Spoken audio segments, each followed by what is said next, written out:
really a pleasure to be with all of you here today. As I've looked out amongst all of you, I really feel a very warm feeling. I know many of you personally, and I appreciate the warm welcome you've given me here today. And just this real honor to be amongst such great, dynamic community leaders that you are. And I'm very touched by your generosity and your service and your commitment to strengthening our community. It was quite an experience sitting up here and watching the generous donations come in so freely. Thank you for your support for our children and literacy and what you do for that. I saw a bumper sticker once that said, "Education expensive? Try ignorance." Yeah. So through these books for these children, I know that they'll strengthen their knowledge and become great citizens of our community. I'm a product of as was mentioned, of the Long Beach schools here. I went to school here in Long Beach all the way from, like you said, from kindergarten to law school. Some people don't know that Long Beach has a law school here, but Pacific Coast University here in Long Beach, I had the privilege of attending and graduating. So I'm very, very thankful for those who, before me, gave so much to this community that helped make my experiences and my childhood and my development such a great experience here. And I'm really thankful for the opportunity I have right now to give back a little bit. I really, truly care about this community. I love it, and it's really a privilege to be able to serve it to the best that I can. I see Bob Franke, the former city auditor, here with us today, and I want to acknowledge him and thank him for the good example that he is to me and striving to run my office the way he did when he served many years ago. I'm the 10th city auditor for the city of Long Beach. The second woman. The first woman was a woman by the name of Rotary that was elected in 1919, who served 36 years. She was elected. She never married, didn't have children. She was just committed to Long Beach and was elected in 1919 when women first were able to vote. And she was. I have a headline in my office that says that she was elected 11 times and never gave a speech. And I was thinking, maybe she was elected because she didn't. So I was okay that the time was running out today, maybe okay. But I'm thankful for the few minutes I do have. It's Fraud Awareness Week, and I presented fraud policy to the City Council last night that was adopted, and the city, as the city auditor, we do investigate fraud amongst in the city. We know that most employees do perform their job with integrity and commitment to the city, but we know that there are some who don't. And so we're trying to root that out. I noticed that the city did not have a fraud prevention policy. There weren't really clear guidelines on who and where to report fraud. So we made it very clear that our office is one option for the employees and vendors and contractors and the public to call our office to report any suspicion of fraud that exists out there. And our hotline is a confidential hotline that the employees can call and have their identity protected. But the Association of Certified Fraud Examiners do state that in the workplace there's approximately 5% of annual revenues that are susceptible to fraud. And so for those of you who are in business, know that already. But it is important that we're aware of this, that we're aware that it exists. There's a case that you may have heard about in the city of Long Beach at our animal care services, where there was a 20-year employee who embezzled. Well, she embezzled. We were able to catch her at $250,000 over an 11-month period of time. And the only way we were able to catch her for the 11-month period is because there was an automated system that was put in. We could track it. But the other 19 years she was serving there, it was a manual system. So, and management was just assuming everything was okay.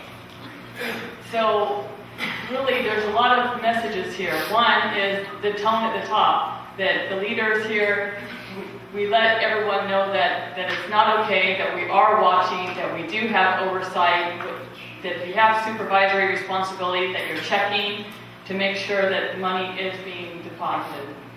So that's one message. But the other is, as you may have noted in the papers recently, a lot of our audits are recommending the city upgrade their systems.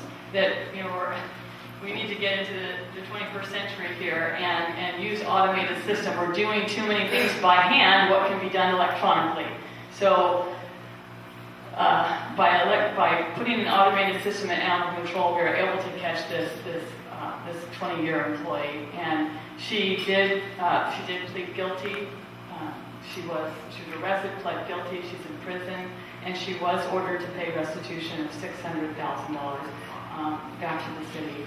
So it was a big case. It was a very unique case. I won't go into all the details, but just in big picture terms, there's something we call a fraud triangle, that is rationale, need, and opportunity. Most people have a need for fraud, and it can happen overnight if your spouse loses a job, or you have a sick child, or you know, a gambling problem or something. You have a need for money, so you need the money. Then the rationale is, well, I'm going to pay it back, or I deserve this. We haven't had a raise in a long time, so I deserve it. And then the opportunity comes when there's cash available, right? So anyway, with this particular employee, come to find out, there really was no need.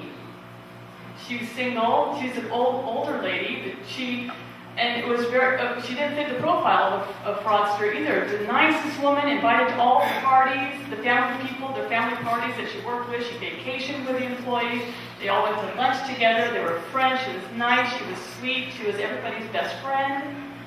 And so she just started taking 20s and 30s, you know, 20s and 40, 50, and then pretty soon she couldn't stop. She just kept taking it every day. And by the way, she was taking like all the cash. For instance, in that 11-month period of time, our audit determined that Animal Care Services collected $250,000 in cash, and zero of it was deposited. So she took all of it. So in talking to the police detective over this, the police, you know, when they finally got down to it, they asked her, what, how, what, why? And she said, I didn't know how to stop. If I stopped stealing the cash, then all of a sudden there would be all this money that people would know. That you know, I had to keep it low, like I had to keep it consistent. So this is what she's saying. It's just an interesting, you know, theory that she didn't want to deposit it into her bank all of a sudden too, because then the bank would be on her. So she was pretty much stuffing it in her mattress at home. And anyway, it was really kind of a crazy case. But it's something we don't tolerate at the city. It's something that we do want to make an example of. We do, you know, tell our supervisors and our management in the city of Long Beach that we need to be alert, we need to be aware, we need to have oversight. And one thing I did leave out, I apologize, this woman had her hands into everything. She was collecting cash, she was recording cash, she was depositing the cash, and performing the reconciliation without any check. So when you have your hands in everything, there are problems, and you all know that.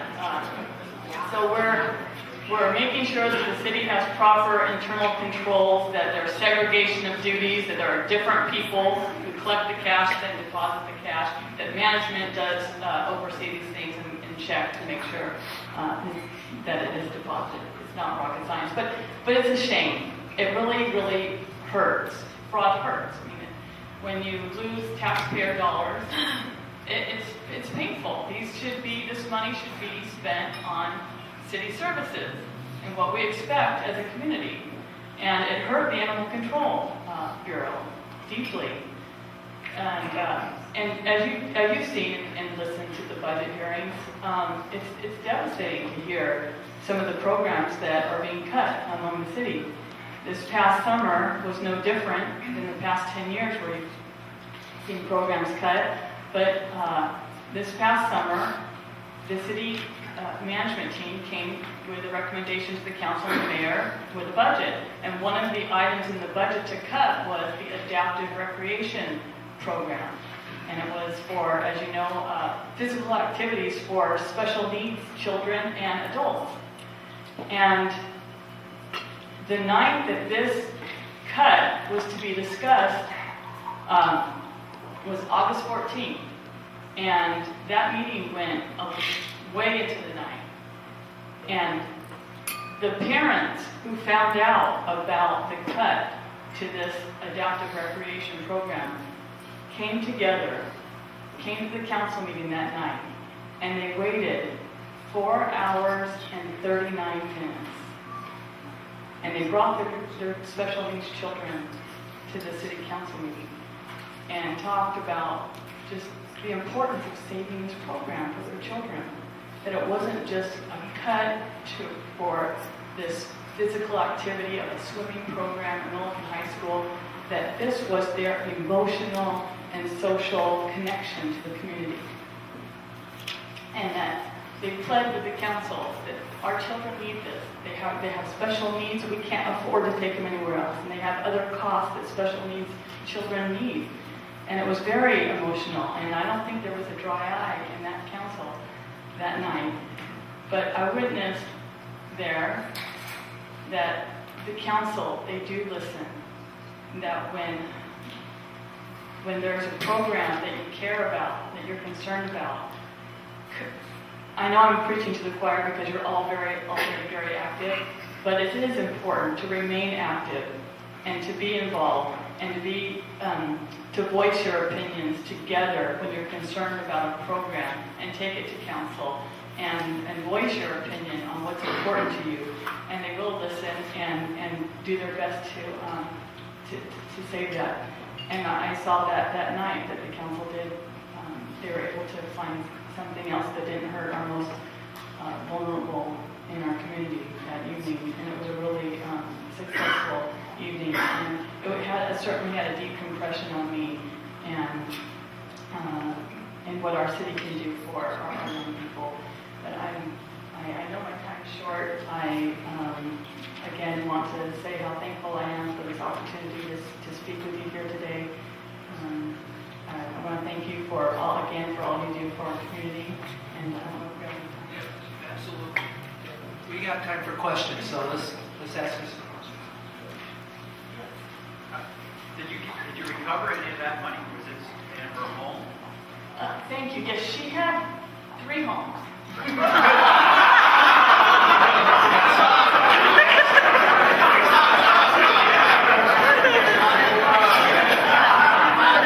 Were you able to see those homes? Yes, they're working on that right now. Yes. Laura, I know you recently uncovered a lot of excess cash at the water department. Can you tell us how you became aware of those unspent funds? Okay, thank you. Yes, as was mentioned, we did an audit at the water department. This was in response to some public concerns about why water rates had gone up. So we determined that the reason why water rates had gone up is because the water department had budgeted several capital improvement projects that they intended to get done and needed the money to get those projects done, but the projects were never done. So because they weren't done, the money continued to build in their reserves, and the reserves had increased, we found 566% over a span of 3 years. And so we wanted to bring that to light to say that if these rates were increased, if the water rates were increased to perform these projects, that they have a duty to get the projects done. And so that's One quick comment and then one question. Thank you very much for reminding us that it's all of our duties, to be honest, to remind our employees and ourselves to ask whose property is it, and that has pencils, postage, and ideas. Sometimes we forget about intellectual property, or we wouldn't steal other things, we might help ourselves to intellectual property. So whose property is it, I think is very important in what you're telling us. My question is, and I don't mean to sound facetious, but are you concerned about your own safety? When you bring up programs like this, do you have a concern about your own personal safety or threats? No, I don't. I think that I'm fine with it. I think it's an important message that we need to talk about, and so I'm not afraid to talk about it. Laura, speaking as an open insurance man, were any of your employees, I assume they were bonded by insurance companies for theft and for absconding with city funds? The city employees are not bonded. Well, the people that are in charge of the money or making deposits or, That's, I think, a policy we'll need to work on in the city.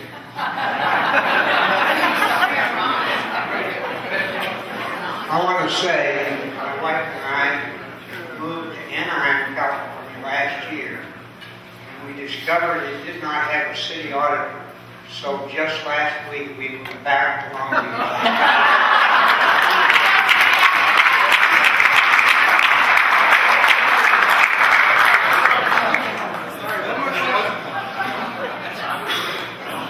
And how many houses do you have?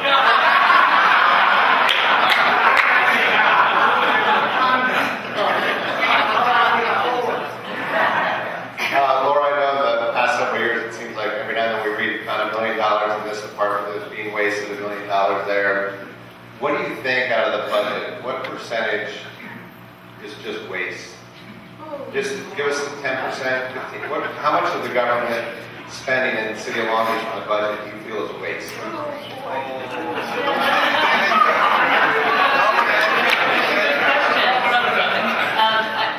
All I can say is that according to the Association of Certified Fraud Examiners, they do state that a typical organization, and I would say a government is a typical organization, does lose 5% of approximately of their annual revenues to fraud, waste, and abuse.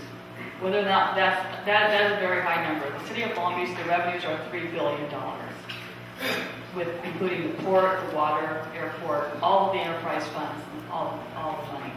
So, you know, if 5% of $150 million, that's a lot. I would definitely say that's nowhere in the neighborhood for the city of Long Beach. But it's difficult to put a number on it, but we know it exists.